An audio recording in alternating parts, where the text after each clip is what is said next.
When the days are never ending, when the nights are feeling lonely, there's a place that I can go where the birds are free to roam in the sky, flying high over fields of green. And where the stars inside the sky, where the last one's shining bright, pushing through the storm tonight, we'll be burning on and on and on. Where the stars inside the sky, where the last one's shining bright, pushing through the storm tonight, we'll be burning on and on and on.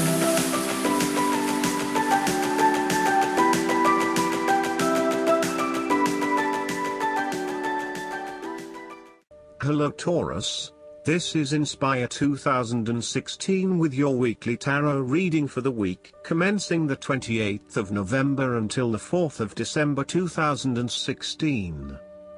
The first card for you is representing, how do you feel about yourself? Your card is the Queen of Swords. You are feeling balance, impartial judgment and intellectually understanding. Moreover, you will also meet a female significant figure who is most likely from the air sign, who is stern and composed, and without much feeling. If you are single, she might be someone that you're looking forward to be your partner. On the other hand, this card also represents the intellect's ability to judge and discern impartially, without the influence of emotion or sentimentality. She likes to know the how, what, why, where, when and who of everything to help her make sense of her environment and to better understand others. It is not that she does not care about others, but she connects to other people through an intellectual understanding rather than an emotional understanding. The Queen of Swords is a sign that you need to be independent in thought and in judgment. You must use your unbiased intelligence in order to make a judgment of a particular situation, drawing upon every piece of information and fact that you have gathered along the way. Empathy or compassion towards others may distract you from the task at hand, so it is important that you think with your head and not with your heart at this particular time. Do not let emotion get in the way. Rather, use fact and logic to make your decisions. The Queen of Swords also has an innate ability to tell it like it is. She is a quick thinker and highly perceptive, and as such, she can cut through the noise and confusion to get straight to the point. There is certainly no beating about the bush, or softening of her comments, opinions and thoughts. She is upfront and honest about her opinions, and expects the same from others. The best way to interact with the Queen of Swords, therefore, is to remain as impartial as possible, and to present your thoughts and opinions concisely and honestly. The second card for you is representing, what do you want most right now? Your card is the Ace of Cups. What do you want most right now is a new beginning of love, happiness and compassion. It can indicate the start of a new relationship, be it a friendship or a romance.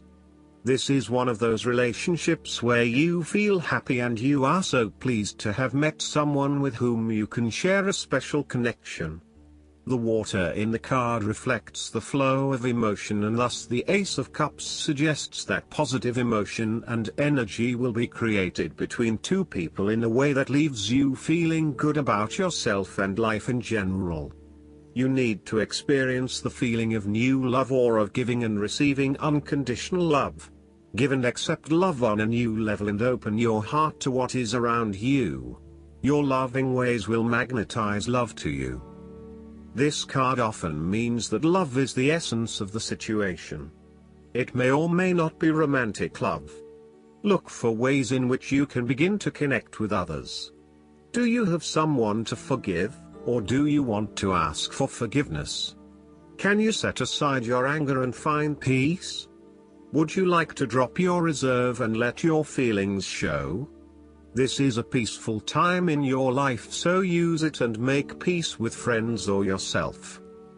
The Ace of Cups is also about creative expression, particularly where there is an opportunity to allow your emotions to shine through. You are very open to experiencing your inner feelings and sharing them with others.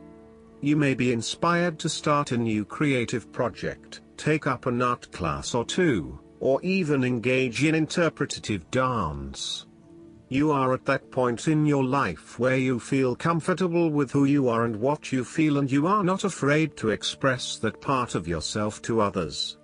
You see new potential in allowing your creative juices to flow, and as such, you are open to new possibilities and stimulating your imagination to allow your talent to unfold. There is certainly a generous, compassionate component to the Ace of Cups. This is a time of giving, not taking, and offering yourself to a new opportunity to help others. You have the power to bring great happiness to others and to share your contentment and positive energy. You will also find that the more you give, the more you receive on multiple levels. The Ace of Cups often points to fertility. From a very literal point of view, this means that the Ace of Cups can indicate conception, pregnancy, or birth. There may be the birth of a new idea or a spark of new inspiration. It can represent the beginning of a project in which a great deal of loving and creative energy is invested. The third card for you is representing your fears. Your card is the Two of Cups. You are afraid of making commitment and decision of some sort. You may also be struggling to form new partnerships and relationships due to a lack of trust or unfinished business from the past. You may also be reluctant to open yourself and expose your true feelings, resulting in disconnectedness from those around you or awkwardness. Your behavior has become guarded and constrained. The Two of Cups may indicate a breakup or a lack of harmony within a relationship or partnership. You may not be seeing eye to eye, and there is tension in your relations with each other. Each partner is finding it quite hard to be truly honest with each other, and therefore the flow of communication is broken. There is a lack of mutual respect and understanding. Upright, the Two of Cups is a beautiful card to have because it shows balance and emotional connection. It suggests that you are not on an even playing field, and this is a fundamental issue. It is as if your partner thinks he or she is better than you, or that his or her opinion matters more than yours.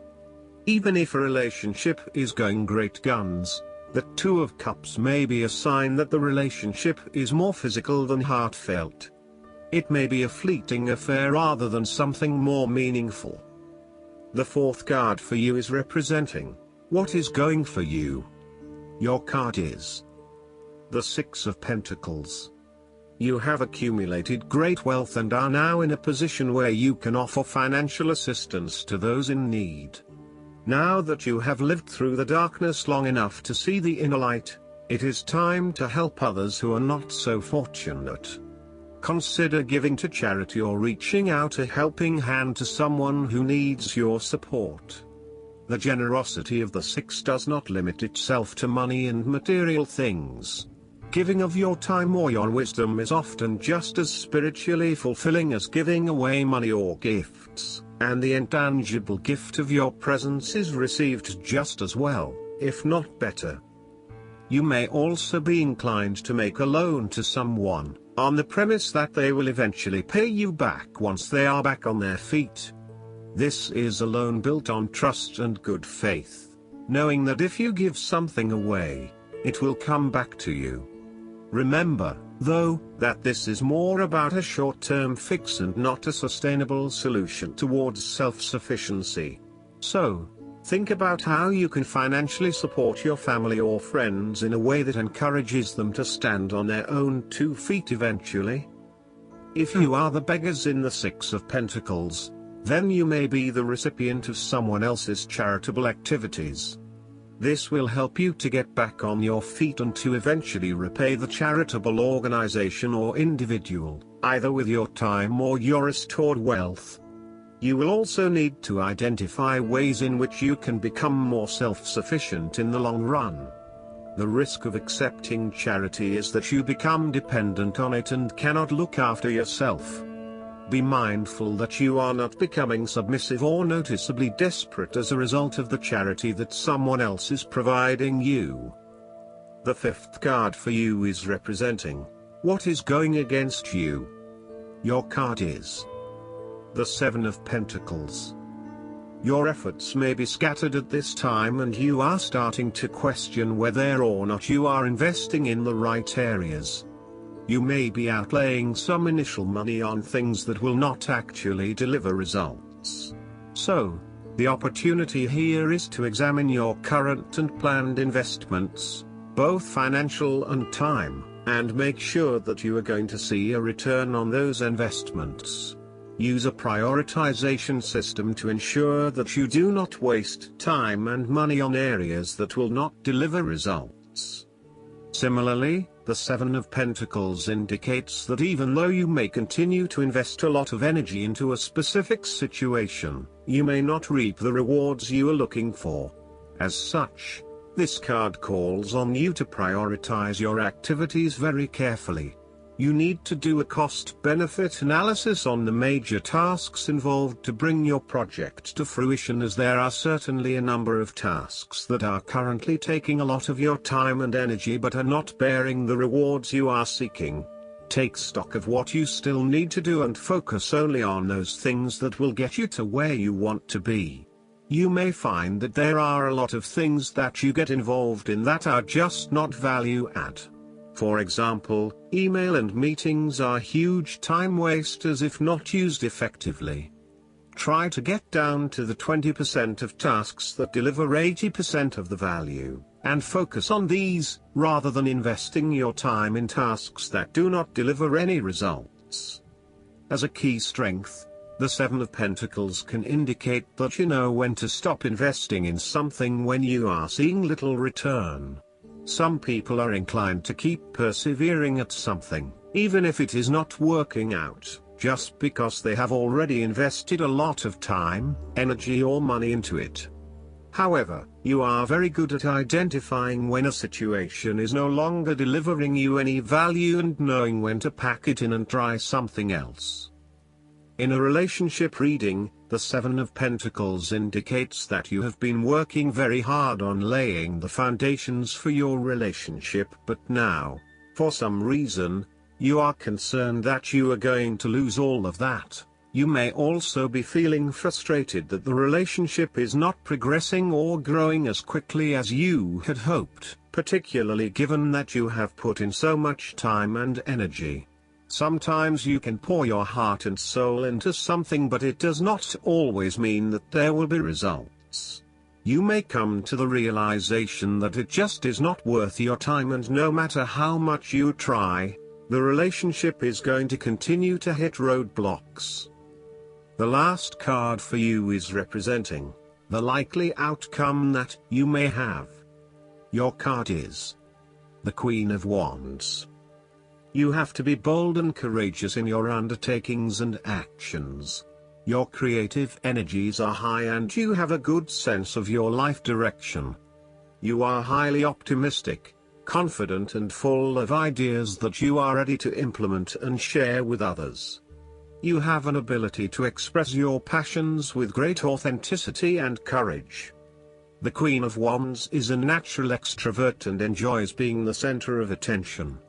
She creates a powerful first impression and is a likable individual who makes friends easily by being sweet, warm and charming. She wants to be known, to be someone. She has bountiful social and professional networks and she draws people to her with her charisma and positive energy. She radiates health and vitality and has an inner vibrancy that fills her with ongoing energy and inspiration. This queen is a natural-born, intelligent leader who actively inspires others. She can be quite the mover and shaker, influencing others through her vision, courage and determination. She instills confidence within you and gives you the power and self-assurance that you can achieve anything that you set your mind to. The negative side to the Queen of Wands is that she can sometimes be stubborn, particularly if she pursues an ambition or goal for too long and burns herself out in the process. Even the Queen of Wands is not invincible, even if she thinks she is. At times, she may also be deceptive, overbearing, irritable, righteous and even tyrannical, particularly if you get on her bad side. She also has a fiery, passionate personality with a quick temper. She may be known to get all worked up, yell and scream, and then give you a hug, all within the space of an hour. Last but not least, the guidance card for you is the Mary Magdalene. You have a strong desire to share what you have learned. You may feel people will dismiss you or ridicule you, but don't worry. Mary Magdalene is here to guide you through this process. Your vulnerability is actually your greatest strength because you are trusting the power of your soul, and that part of you can never be broken. You are a wonderful teacher and leader and the world needs you. You are being backed by heaven, so step forwards and share all that you have learned. I hope that you enjoy everything, and if you like the reading, just please click subscribe and you will get the instant notifications every time we publish a new video right to your YouTube. Thanks.